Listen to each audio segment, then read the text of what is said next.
வணக்கம். இது தி தமிழ் எஃப்எம் இசையும் தகவலும். தி நியூஸ் தமிழ் வழங்கும் மதியம் 12:30 மணி முழுமையான செய்தி அறிக்கைக்கு உங்களை அன்புடன் வரவேற்கிறோம். நான் உங்கள் செய்தி வாசிப்பாளர் மரியா வின்சென்ட். முதலில் மாநில செய்திகளை பார்ப்போம். முதலமைச்சர் தலைமையில் அமைச்சர்கள் ஆலோசனை.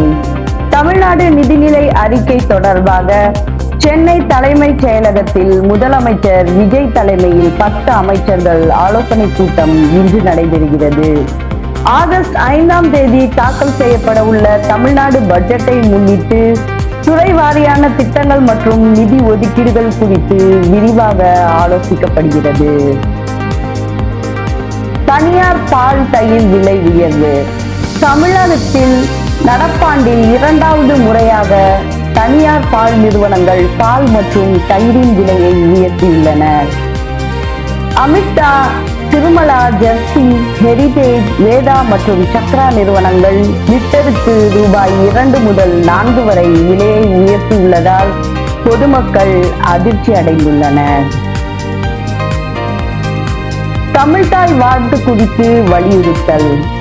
நெல்லை மனோன்மணியம் சுந்தரனார் பல்கலைக்கழக பட்டமளிப்பு விழாவில் தமிழ்தாய் வாழ்த்து முதலில் பாடப்பட வேண்டும் என்றும் தமிழ்நாடு மக்களின் உணர்வுகளை மதிக்க வேண்டும் என்றும் காங்கிரஸ் எம்பி மாணிக்கம் தாகூர் தெரிவித்துள்ளார்.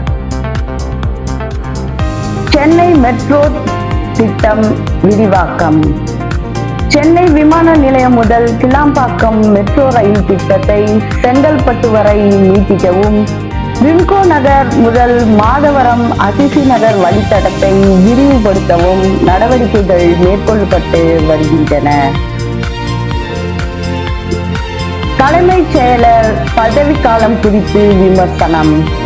தமிழ்நாட்டை மறைமுகமாக பாஜக ஆள்கிறது என்றும் தலைமைச் செயலரின் பணிக்கால நீட்டிப்பு குறித்து விளக்கம் தேவை என்றும் ஆலூர் ஷா நவாஸ் கருத்து தெரிவித்துள்ளார். உதயநிதி குறித்து அமைச்சர் குற்றச்சாட்டு. மாணவர் போராட்டத்தை அரசியல் போராட்டமாக மாற்ற எதிர்க்கட்சி தலைவர் உதயநிதி முயன்றதாக அமைச்சர் நிர்மல்குமார் குற்றம் சாட்டியுள்ளார்.